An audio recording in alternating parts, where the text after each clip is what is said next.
Do you know what the recommended amount of physical activity you should get per week is? Do you have a child? Does your child exercise regularly? Do you know how much exercise they should be getting? These are a list of questions that many individuals do not know the answer to. Yet answers to the questions are capable of drastically altering the health trajectory of today's adult and youth population. Currently, in the United States, we are not doing a very great job at achieving good overall health, and these trends don't seem to be improving. It is estimated that by 2030, nearly half of all adults in the United States will be obese.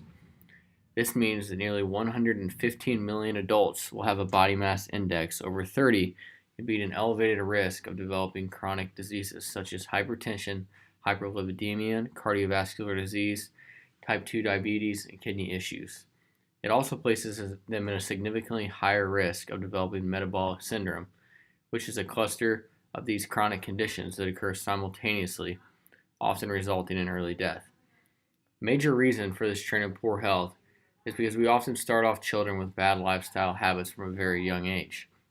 This includes development of poor nutrition, such as diet that is a high saturated fat and also total fat, sodium, low in fruits and vegetables, high in sugar and excess calories, and also very low in nutrient dense foods.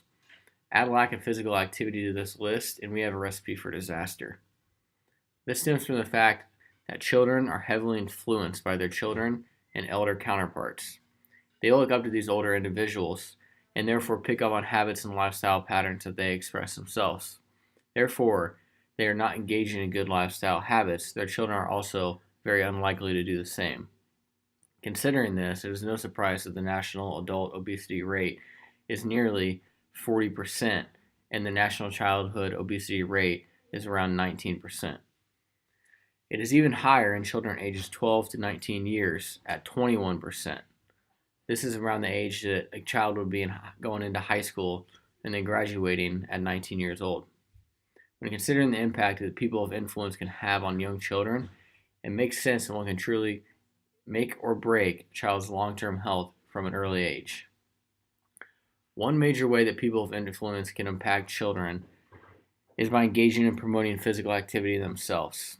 According to the Center of Disease Control and Prevention, or the CDC, a federal organization that prides itself in making health promotion, prevention, preparedness, public knowledge, recommends that school-aged children aged 6 to 17 must engage in physical activity for at least 1 hour per day.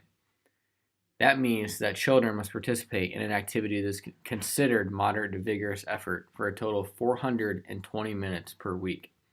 Activities that fall within this category include things like soccer, basketball, bicycling, tennis, and even mowing the lawn. However, no child is going to be mowing the lawn at school. However, there are an endless possibility of games that they can play at recess. In a recent 2018 survey conducted by the CDC, 93% of school children or school teachers stated that their school currently offers recess. However, the average length of this recess is only around 25 minutes long. This leaves an additional 35 minutes of physical activity on the table for children to get.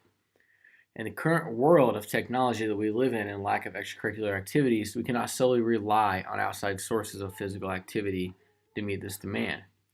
Another concern or question to be raised is the physical activity that is actually occurring at the recess. Is this physical activity what we as professionals would deem moderate to vigorous effort? Or is this physical activity structured so that the guidelines are actually met? Or are they simply just at recess, standing and socializing without any movement? That same survey taken in 2018 found that only 51% of teachers surveyed said that their children do not have structured recess. This is therefore leaving 49% of children at recess to chance on if they're actually meeting their daily physical activity guidelines, or the allotted recess time is very scarce.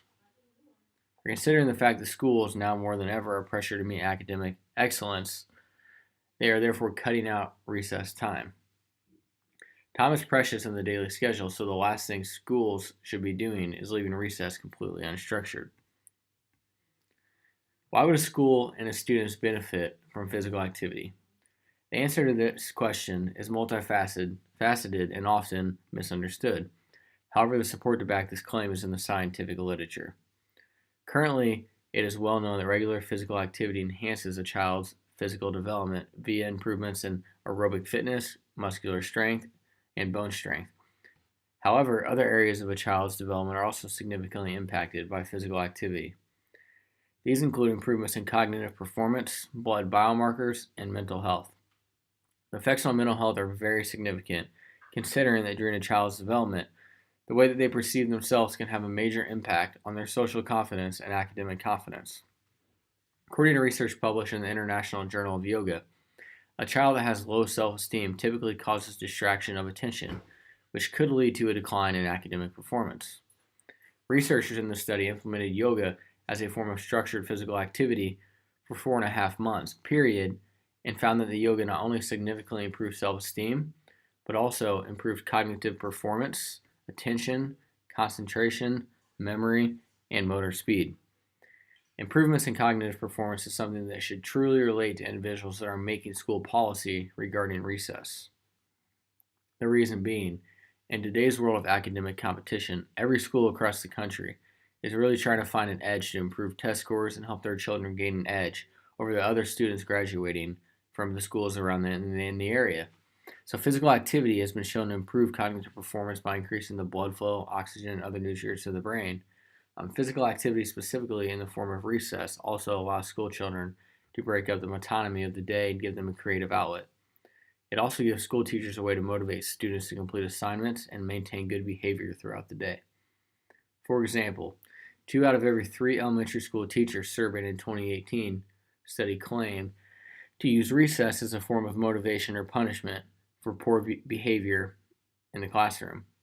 By taking recess away from schools, this will not only significantly impact the health and academic performance of the students, but also affect the way teachers run their classrooms. This could have a significant impact on the flow of work and could end up costing the school district more headache in the long run. To conclude, recess should be a vital part of a child's school day. It not only improves their physical activity, mental, and cognitive performance in the short term, but also establishes the roots in which they will build upon for a lifetime.